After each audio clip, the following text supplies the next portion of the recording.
Following me. Squall and Fury.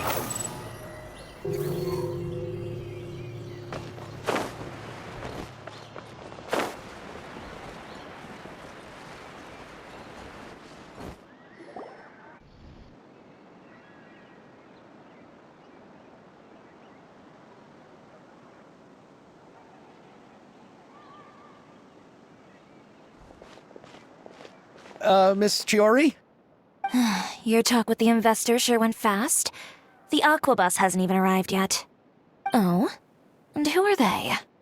Allow me to introduce you. This is the Traveler and Paimon. Pleased to meet you. Likewise! We've heard the owner of Chioriya Boutique is a skilled seamstress, so it's a Why, thank you. I strove to create an outfit that matched her high social station as the demoiselle. So tell me, what happened? I can tell the conversation didn't go quite as expected. Well, it's like this.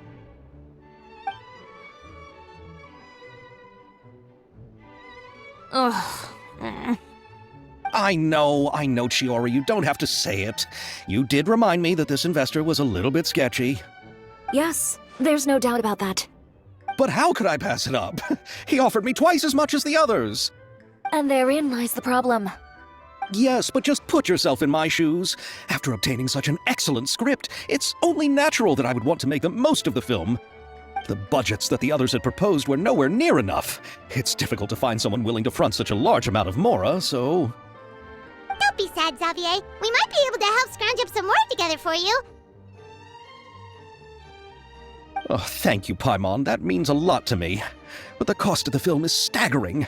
I'm afraid that any mora we can scrounge together in a short amount of time won't even be able to cover the actors' fees.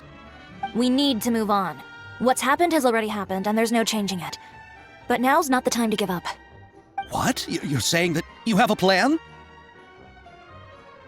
No, that's not what I mean. I'm simply saying I wouldn't give up just yet. The actors I recommended aren't just after mora after all.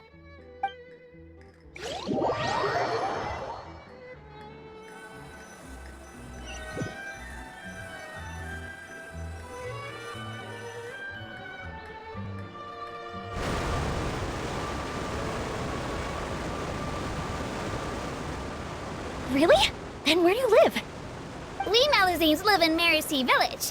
The only way to enter is from underwater. Oh, you must be pretty tired after work every day, right?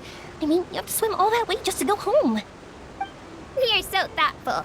But some Malazines choose to live in the Court of Fontaine because it's so much more convenient. This is our stop. Oh, we've arrived, but I haven't even finished chatting with Aval yet. I also enjoyed Aval's introductions to Fontaine along the way. Everything you described was so clear and detailed that we can't help but want to hear more. Thank you so much. I'm usually working here on this Aquabus, so I hope I'll have the chance to see you again. There are still many more places I'd like to introduce to you.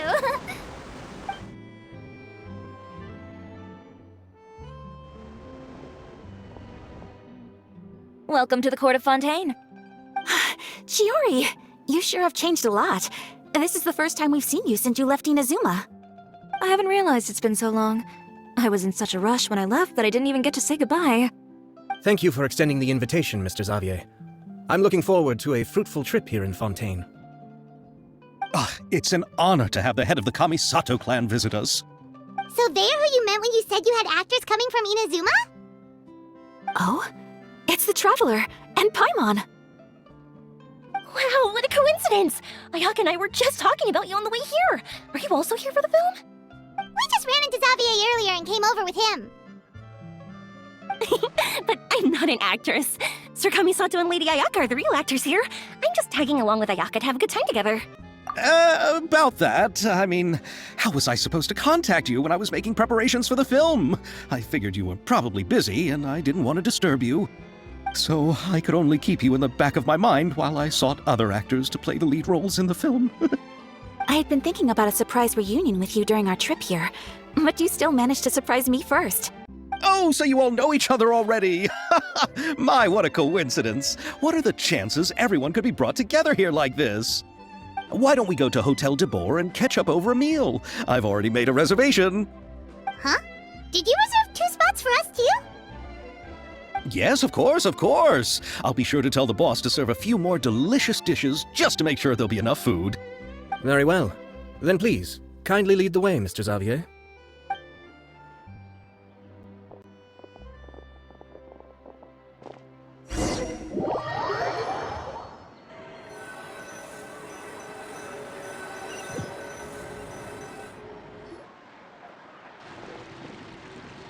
Wow, the buildings in Fontaine are so tall. Just look at how big they are.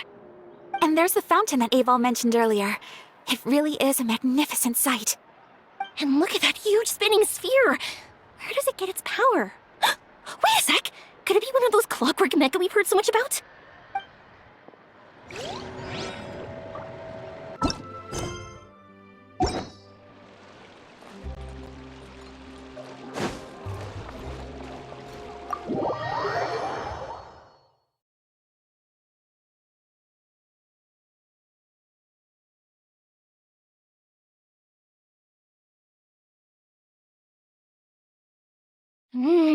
So this is what food from Fontaine is like. It sure is different from what we have in Inazuma. How should I describe it? It seems like you have to go through a lot more steps to make them. And the flavor has many layers too. Ah, yes. When I first went to Inazuma, I actually thought the food there tasted a little too bland. It took some time for me to get used to it. Let's get back to the purpose of this trip for a moment, shall we? How have preparations for the film been coming along, Mr. Xavier? Well, I've already assembled most of the film crew, a lighting specialist, a prop manager, and a costume designer. I've also bought the copyrights from the novel's author. Oh, it's called The Two Musketeers, right? I read the script you sent me on the way here. The story is pretty good. Originally, I was planning to start filming as soon as Sir Kamisato and Lady Ayaka arrived in Fontaine, but I'm afraid I've run into a bit of a problem. Oh? What is it? It has to do with the film's investor, Mr. Morris. He suddenly informed me this morning that he's encountered some financial trouble and will be unable to release to me the amount of funding agreed upon. It's said that Fontaine's legal system is well developed. If he has violated the contract, then can't you simply take him to court over the matter? Well, I'm still more concerned about filming. Even if I were to take him to court, I'm afraid it would take months before the case could even be heard. Then, is there a way we could raise funds ourselves to solve the problem? I've considered that option too, but unfortunately, it's difficult to gather such a large amount of mora on such short notice. Besides, we have to consider the film festival submission deadline. Mr. Xavier, if Ayaka and I were willing to perform for free, would that resolve the problem you are currently facing? What? No, out of the question. To have you come all this way just to act for free? Oh, no, that won't do. There's no need to worry, Mr. Xavier.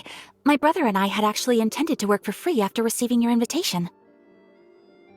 Inazuma has only recently reopened its borders, and needs to strengthen its relations and cultural ties with other nations. We didn't have many collaboration projects with Fontaine in the past, so we hope this trip would serve as a good start for the future. Indeed. You could say that's the real reason why the Yashiro Commission agreed to come to Fontaine.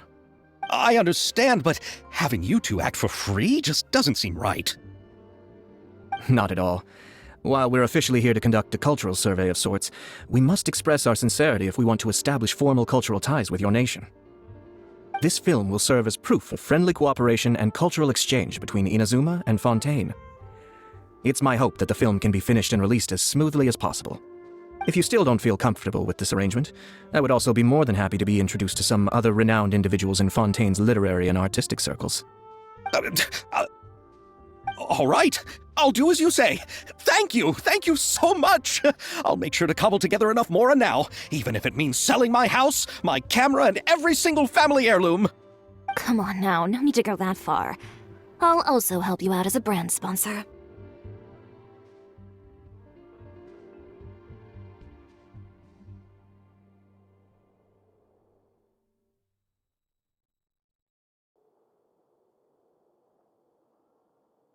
Me too! Even though I didn't bring much more to spend on this trip, it's still better than nothing. You are too kind, all of you. I really don't know how to... Ew. All right, enough about that. Now that we have Xavier's savings, my support, and 2 leads who are willing to act for free, I think we will be able to make this happen. So, instead of mora, You'll help with filming and production. Oh, but how can we help with that? We don't know much about making a film. All right, pull yourself together, Xavier. Tell us if there are still any open positions left among the crew.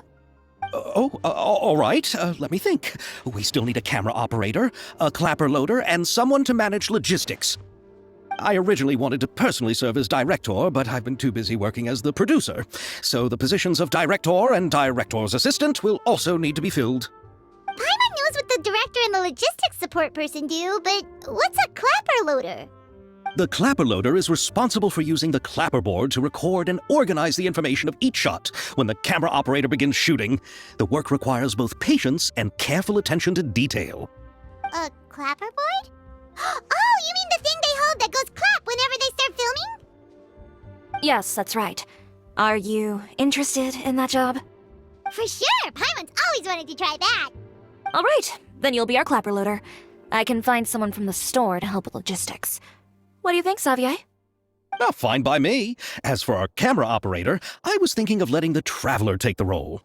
Oh, he's great when it comes to using a camera. Paimon can't even count how many things we've taken photos of during our journey. Yes, that's also what I was thinking. I noticed the Traveler had an eye for photography and composition when we worked together previously. I'm sure that's due to the traveler's journey across Devat and all the places they've seen. After so many adventures, using a camera must be second nature by now. What do you say, Traveler? Are you interested in the job?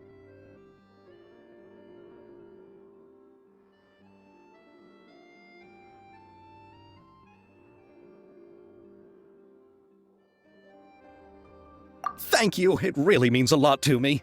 Come on, friend. Let me give you a big warm hug.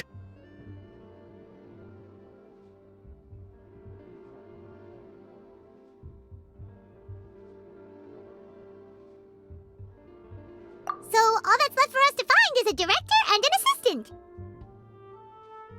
Oh, me! I want to be the director's assistant. All we need to do is help the director, right? I can handle that. All right, then all we need is a director. Oh, all the well-known directors in Fontaine are probably also busy working on their own films these days. I'm not sure who will have time to help. Oh, Farina helped out a theater troupe recently by serving as an artistic consultant. She could be a good director, right? Besides, it's not like she has anything else to do right now. Farina? Do you really think Lady Farina would be willing to help us with our humble project? Isn't that the name of Fontaine's Hydro Archon?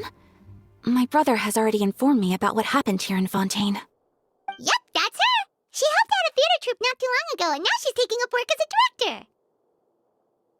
Well, I saw that musical. Her performance was perfect, and the storyboards were also excellent. Don't let her former identity intimidate you. She's the best candidate we can think of right now. You'll never know until you give her a shot. Fine. You're right, Shiori. I'll do anything for the sake of my film. Anything! Then I'll have to ask the Traveler and Paimon to show me the way to Lady Farina's residence. I just hope she'll agree to help. Do you need us to also come along? No, there's no need to trouble you with this. Besides, you've just arrived in Fontaine, and I'm sure there are many places you would like to visit. Just leave this task to me. It's part of my duties as the producer. Very well. Then we'll be waiting to hear the good news. I'll go with you. By the way, you might want to consider bringing a gift. And don't worry, we won't simply drop you off at Farina's place. We know Farina pretty well by now, so having some familiar faces there should help your chances. Besides, the whole thing was our idea in the first place. All right, then I'll start making preparations. As for the gift... A gift for someone who was once seen as the Hydro Archon. I wonder what she would like. I recall that Lady Farina once fancied a clockwork ring, so perhaps I should get another exquisite clockwork contraption for her. Huh? Can't we just bring some desserts, like the Fontinalia mousse? But wouldn't that be a little too cheap? She does like desserts, though. Isn't the Fontinalia festival happening right now? I heard Abel tell us on the Aquabus that Farina introduced the tradition of going door to door and asking for sweets. To do something like that, she must have a real sweet tooth. I agree with Yoimiya.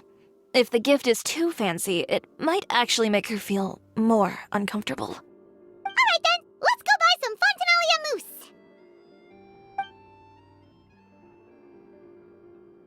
But will that really be enough? We'll be asking her to do a lot of work, you know. You're right. We need to further sweeten the deal. Huh? You want something even sweeter than Fontinalia mousse? Yes, we'll need a gift that's sweeter than any dessert in the world. But what could that be?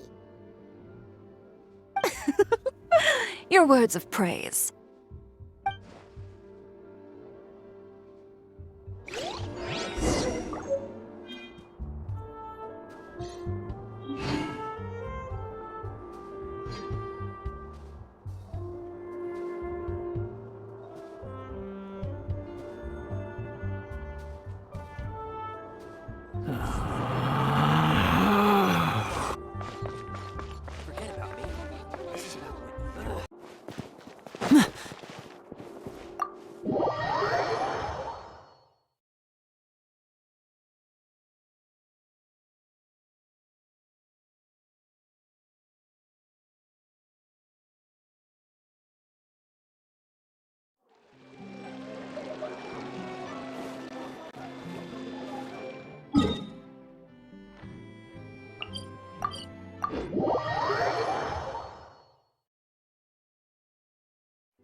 We're here! This is where Farina lives.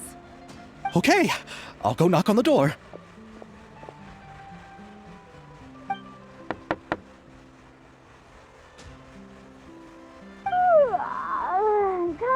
Coming. Seriously, who's knocking before afternoon tea? Who are you? Lady Farina, please allow me to introduce myself. I am Xavier, a film director. Hello. Oh, is that the traveler in Paimon I see behind you? And who's this? I'm Chiori. Ah, the one from Chioria Boutique. Hello, hello. So, what are you all doing here? Do you need something? Did you just get up, Farina? It's already past noon, you know. Huh? Oh, Paimon means the weather is so nice in the afternoon and the sun is so warm. Just like how you make us feel. Sleeping in late is a really smart idea. No. I was just up late last night reading some novels. What does sleeping in have to do with the weather? This is a small gift we've prepared for you, Lady Farina. We hope you like it. No need to be so formal. I'm just a regular person like everyone else now. Oh, is this Fontinalia mousse? It's one of my favorites! That's great! So, actually, there's something we need your help with. Given your renowned passion and understanding of drama, I would like to ask that you serve as the director of our film crew. Oh, but didn't you just say that you're a director? Yes, but for this particular project, I'm mainly working as a producer. Besides, I'm sure that your understanding of the performing arts far surpasses my own, Lady Farina. Are the Traveler and Paimon also part of the film crew? Yep, we sure are. Paimon's the clapper loader and he's the camera operator. Camera operator? That can be a pretty technical job, and it directly affects the final quality of the film. Are you really up to it? No, I'm not questioning your abilities. It's just that I've never really seen you use a camera before. Maybe you can come up with a test for the Traveler and see for yourself. If he can satisfy you with his camera skills, then you'd have nothing to worry about and can join the team. What do you say? You sure are getting better at rolling with the situation, Paimon. Oh, I do wish to see how skilled the Traveler really is with a camera. All right, how about this? We'll work with what we have. I'll give you some scenarios and see if your work is up to my standards. Very good. It's essential for the camera operator to understand the director's vision. I'll make my decision after seeing your work. Are you ready? I have high standards, you know. Okay, grab the camera and I'll give you a scenario.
appears that you have more skill than all the shots had a great composition, and I could really feel a connect. Yeah! Does that mean you agree to be our director?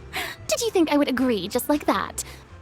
In fact, I've already had several troops approach me for the Fontanalia Film Festival. Unfortunately, the scripts were all pretty boring and didn't pique my interest. If others were to find out I agreed to work with you so easily, then, well...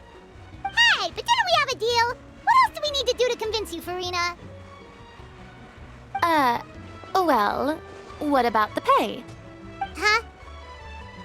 You know, how much you're willing to pay me to be the director? The pay is also an important factor for me to consider, you know. Well, I can offer you this much? What? That's all? If Nervilet were to hear of this, he could charge you with underpaying your labor. I'm sorry, but our crew is in a tight financial spot at the moment. I see.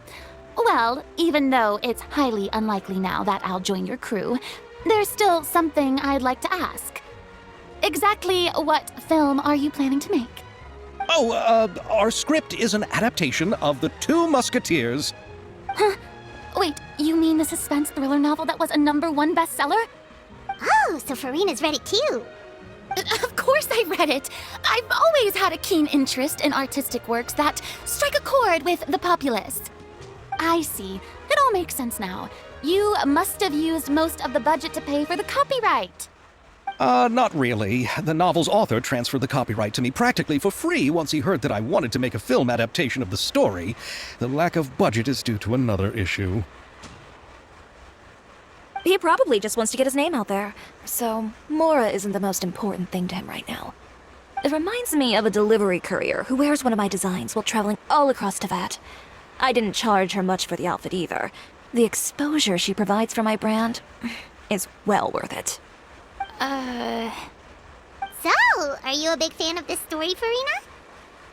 Well, it's all right. The pacing of the story is good, but the character relationships could use some work. When I was reading it before, I always felt like some things were left on a rather unsatisfactory note. I have high standards, you know. Ahem, Mr. Xavier, if, hypothetically speaking, I agree to be the director, how much freedom would I have in terms of script revisions and creative interpretation? Oh, as much freedom as you would need. I wouldn't dare doubt the tastes of Fontaine's greatest star. Good. Then I'm free to alter the script as I see fit. Absolutely, no problem.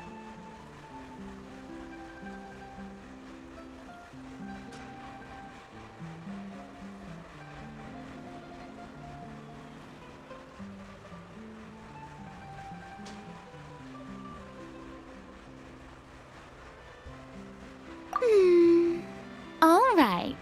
It seems that your crew really can't go on without my care and direction. So, you agree? Yes, I agree. Although the pay is well below what someone of my caliber deserves, a great script calls for a great director. I mustn't let a perfectly good story be ruined due to lack of funds. If you have fine cheese and bread, you wouldn't just let it sit on the counter and get moldy just because you lack an oven, right? Oh, Hydro Archon above!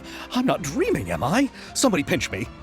There's no more Hydro Archon, you know. And it's still a little early to celebrate. There's a lot that goes into shooting a film. Although the trickiest tasks of finalizing the script and casting the actors have already been taken care of, we'll still need to reserve filming locations.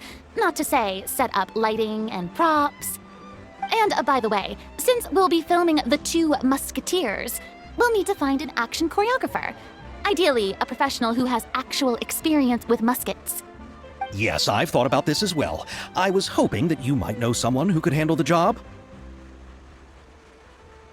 Me? If this was before, I could have simply asked Florand. But it's already been some time since I last talked to her. Navia can also use firearms, but unfortunately, her style is quite different from that of the characters in the story. Could we ask the Special Security and Surveillance Patrol? Oh, you mean the Special Patrol's Musketeers? Yes, that's right. They work with muskets every day. I can't think of anyone more qualified than them. They would be under Nervilette's jurisdiction. Unfortunately, I, don't have any connection with them at all. So, in the end, we still have to start by talking to Nervilette. No need to go to all that trouble. I know their Captain Chevreuse. Oh, you do? Wait, Chiori, how do you know the captain of the Special Patrol's Musketeers? No particular reason. Running a business means dealing with some trouble from time to time, and she's helped me out on a few occasions. In return, I've helped her handle a few situations in which the Special Patrol couldn't get involved directly. So, we've gotten to know each other over time. So you're saying there's been times when the Special Patrol needed a fashion designer to handle a situation? Your work is becoming more and more mysterious. It'd be best to keep it that way. Anyway, enough about that. What do you all think about asking the captain to be our musket action choreographer? She sounds professional enough. She is a captain after all. I have no objections.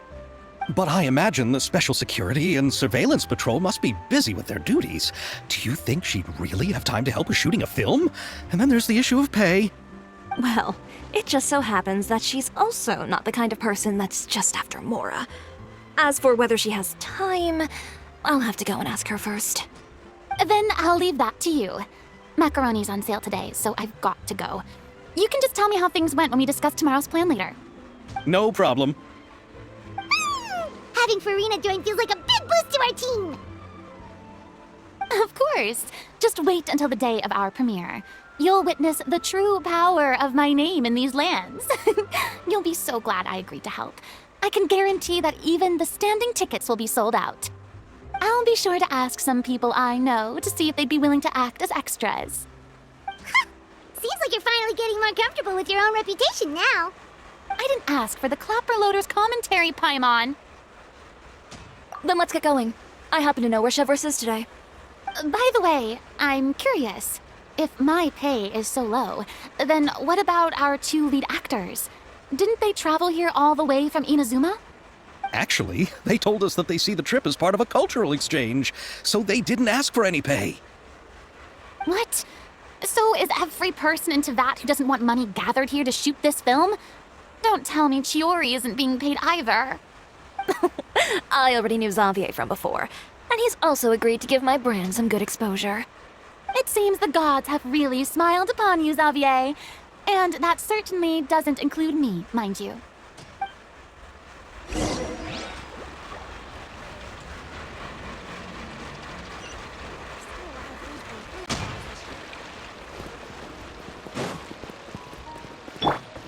Behold! Exactly, but none of them believed me.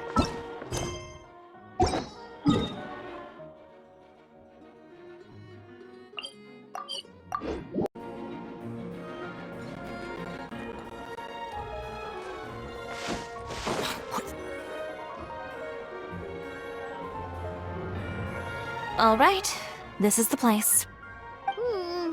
But where's the captain? There's hardly anyone around here. She's over there. The one with an eye patch reading in front of the newsstand. Oh, her! Paimon could tell there was something different about her. She seems kinda intimidating. Please wait here for a moment. I'll go fetch her. She's working now, so you might not want to get in her way.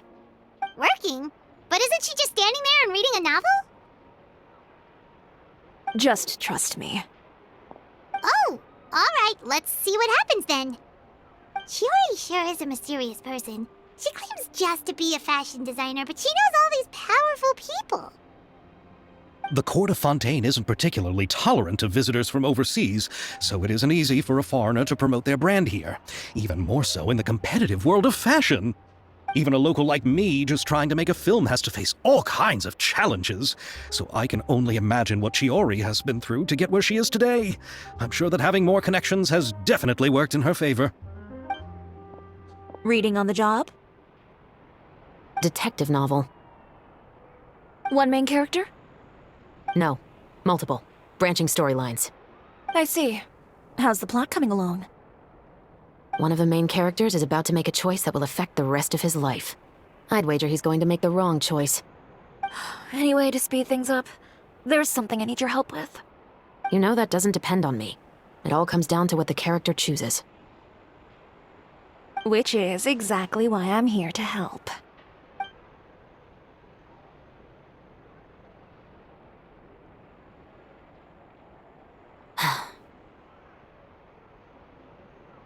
All right.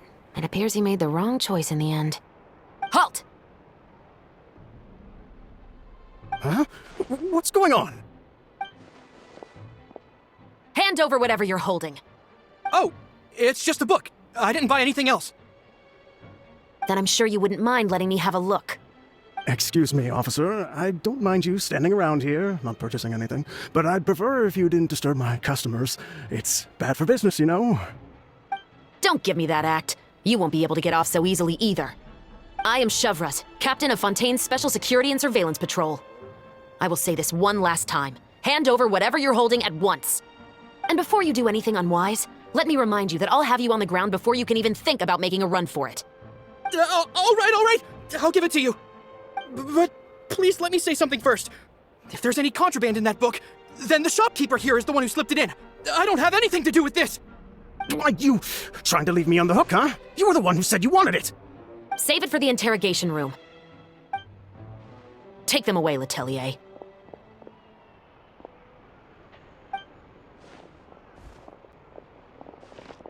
What's going on here? One second you're reading a book and the next you're escorting people away! And who are... Oh! Aren't you the traveler who's been all over the papers recently? Chiori, I'm assuming what you wanted to ask me about has to do with them, right? Maybe I can let you in on what's happening then. Now that Vacher has been brought to justice, no new shipments of synth will be made and distributed to sellers. The Fontaine guards have been busy collecting the remaining synths still circulating on the market. Thanks to a tip from our reliable source here, this should be the very last batch. Oh, so you were pretending to read a book in order to catch the bad guys! Oh, Paimon almost forgot to introduce ourselves. Paimon is Paimon, and this is the Traveler and Xavier!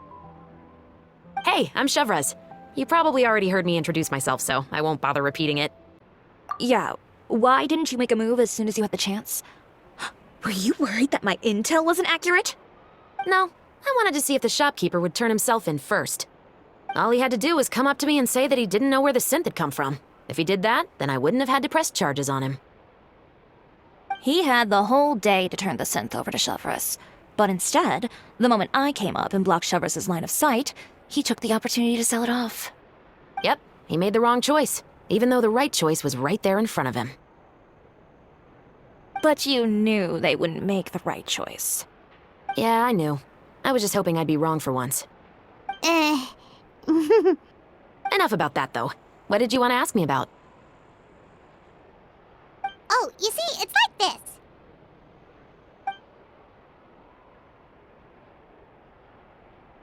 The Two Musketeers.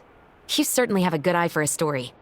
So what do you need me to do? Just be the action choreographer for the actors? Yes, that's right. I want to make sure we get all the details right. I want the actor's posture and understanding of firearms to be as realistic as possible. However, I'm afraid this work will require a bit of your time, since you'll have to be present whenever we're filming. Also, as for the pay... No need to say any more. I'll join. Huh? Just like that? What Bullchecker is really saying is, if you want to fight the Oni King, you have to go through sky-cleaving white iron lavender melon first. Really? You're willing to help us with our humble film project? Sure, it's no big deal. As I said, we've wrapped up our investigation here, so I don't have any other tasks on my plate for the moment. Besides, I personally really like this novel. I even have the collector's edition at home. Stories where justice prevails over evil never get old for me. Then we've got a deal? Yes, I'll see you on set tomorrow. Oh my! I can hardly believe it! I should tell Lady Farina immediately. Oh, and I must tell the prop manager and lighting technician to get everything ready. We start filming tomorrow! Calm down, Xavier. The film is going to take more than just a day to finish. Still, I should also head back now and start preparing the actors' costumes and makeup. Alright, guess that's it for today then. Traveler, Paimon, please stay for a moment. I have something to tell you. Then I'll take Xavier back. Poor thing. He's so excited that he can't even walk straight anymore. I don't want to spend our first day fishing our producer out of the fountain. Yep, see you tomorrow.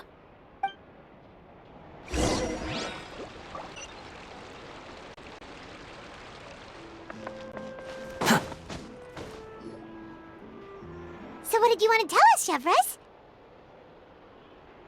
Have you read The Two Musketeers?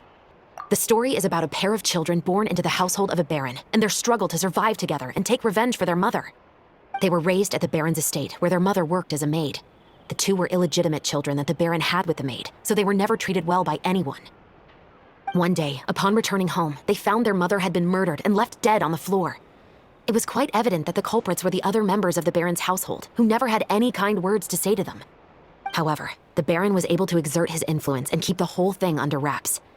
The mother's death was eventually deemed as a suicide, and there was no chance of bringing her murderers to justice. The two siblings decided to flee and someday avenge their mother. Many years later, members of the baron's family suddenly started turning up dead one after the other, all killed by gunshot. A rainbow rose was found on each of the victims' bodies, being the flower that the kid's mother liked best. The baron believed that the mother's soul had come to take vengeance on him, so he lived in fear each day. But it was actually those two siblings who had fled all those years ago. They relied on each other to survive and trained day and night, eventually becoming adept musketeers. They used all of their abilities to collect evidence and clues before executing their plan and exacting revenge on the baron. Their actions let the truth behind their mother's death be known to all. That's quite an exhilarating story. Yep, the baron got what he deserved for his evil deeds, and justice was able to prevail. It was just the kind of story I enjoy. Oh, so is that why you were so willing to join our crew, Chevres?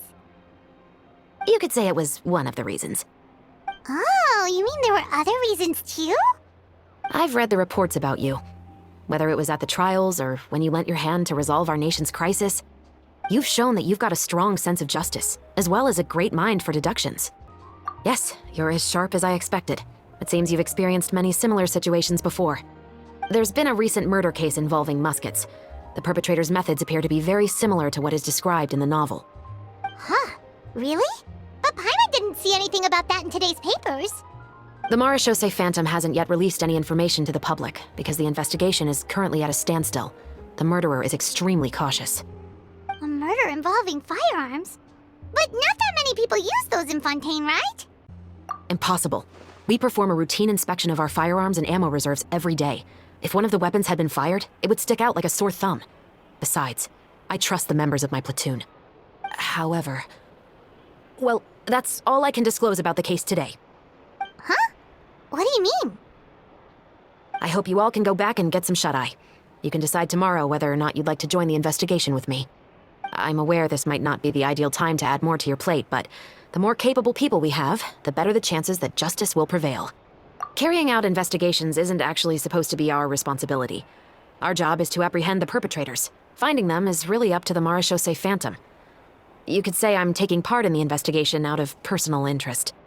I don't want people to see muskets in a negative way, and also, I'm concerned about the similarity between the crimes and the story. You mean they might be connected somehow? I suspect so. Just to make myself clear, this is not an order, nor is it a deal of any kind. It's a request, nothing more. If you two have any interest in the case after we finish filming tomorrow and are willing to assist me, then I would be most grateful. What do you think, Traveler? Yeah, you're right. Paimon's getting a little tired too. We've really been hustling all day. You'd better head back and get some rest. It's good to keep a calm mind, especially when you're about to make an important decision. Otherwise, when the moment comes, you might end up like that shopkeeper and not even realize that the right choice is right there in front of you.